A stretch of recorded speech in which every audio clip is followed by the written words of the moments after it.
ចឹងអ្វីដែលយើងកំពុងតែធ្វើនេះគឺយើងកំពុងតែជួយសង្គ្រោះត្រេនមកគាត់ឲ្យមានការលូតលាស់ឡើងវិញដំណើរការប្រកបដីនិងទទួលបានសុខភាពល្អឡើងវិញ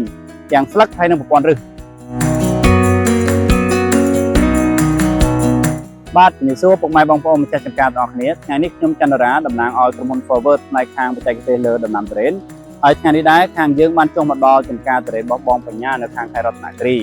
ចម្ការរបស់គាត់នេះគឺកំពុងតែជួបបញ្ហាទៅលើការកាំងត្រួយការលូតលាស់អត់ល្អមានថាគឺការលូតលាស់យឺតស្លឹកក៏អត់ស្អាតបាទអញ្ចឹងដូចខាងក្រោយខ្នងរបស់ខ្ញុំនេះគឺជាសកម្មភាពដែលគាត់កំពុងតែបាញ់កែប្រព័ន្ធឫសជើងក្រោមកែប្រព័ន្ធឫសជើងក្រោមរបស់ដំណាំត្រេនរបស់គាត់អញ្ចឹងអ្វីដែលយើងកំពុងតែធ្វើនេះគឺយើងកំពុងតែជួយសង្គ្រោះត្រេនរបស់គាត់ឲ្យមានការលូតលាស់ឡើងវិញដំណើរការប្រកបដីនិងទទួលបានសុខភាពល្អឡើងវិញទាំងស្លឹកហើយនិងប្រព័ន្ធឫសដោយឡែកសម្រាប់ឈុតដែលយើងបានឲ្យគាត់ប្រើប្រាស់សម្រាប់ជួយសង្គ្រោះត្រេនរបស់គាត់ហ្នឹងគឺទី1យើងប្រើជាមួយនឹង Formically ហើយទី2យើងប្រើជាមួយនឹង Forceps បាទ Forceps ជាប្រភេទថ្នាំជំងឺមាន Metalaxy និង Mancozeb បាទហើយដោយឡែកសម្រាប់ Formically របស់យើងហ្នឹងគឺយើងមានសមាសភាពពិសេសហើយលេខរបស់វាខ្ពស់ល្អទី1គឺ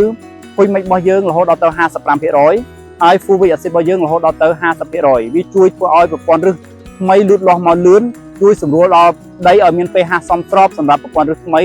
លូតលាស់ហើយនឹងប្រព័ន្ធឫសដែលខ្សោយហ្នឹងគឺមានការលូតលាស់ហើយសម្រាប់ Forceps ហ្នឹងគឺយើងធ្វើឲ្យជាបាលនៅប្រព័ន្ធឫសចាស់ៗដែលវាខូចដែលវាគាំងដែលជួបបញ្ហាហ្នឹងគឺឲ្យវាមានសុខភាពល្អឡើងវិញជាក់ស្ដែងដូចខាងក្រៅក្នុងនេះបាទកាមេរ៉ាចូលមកទៀតតិចមកបាទនេះគឺជាទិដ្ឋភាពដែលគាត់ត្រូវបាញ់អញ្ចឹងយើងតម្រូវឲ្យគាត់បាញ់ជើងក្រោមហ្នឹងឲ្យជោគបាទអញ្ចឹងការបាញ់ហ្នឹងគឺយើងបាញ់ចំនួនរយៈពេល3ដង5ថ្ងៃទៅមួយអាទិត្យយើងបាញ់ម្ដងបាទហើយក្រោយពីគាត់បាញ់ហើយគឺឲ្យដាក់ទឹកជាប្រចាំបាទដាក់ទឹកជាប្រចាំមានន័យថាដាក់ជារៀងរាល់ពេលព្រឹកគឺដាក់ឲ្យជោគជាប្រចាំបាទហើយយើងមើលស្លឹកបាទកាមេរ៉ាមកគេមកបាទនេះគឺជាទិដ្ឋភាពណាយើងមើលនេះត្រួយរបស់គាត់គាំងបាទអត់ចេញត្រួយនៅគាំងស្ដោកមកនេះនៅគាំងយើងហ្មងបាទណាខូចហើយណាមើលនេះអត់មានឃើញចេញទេបាទគាំងត្រួយទាំងអស់បាទហើយ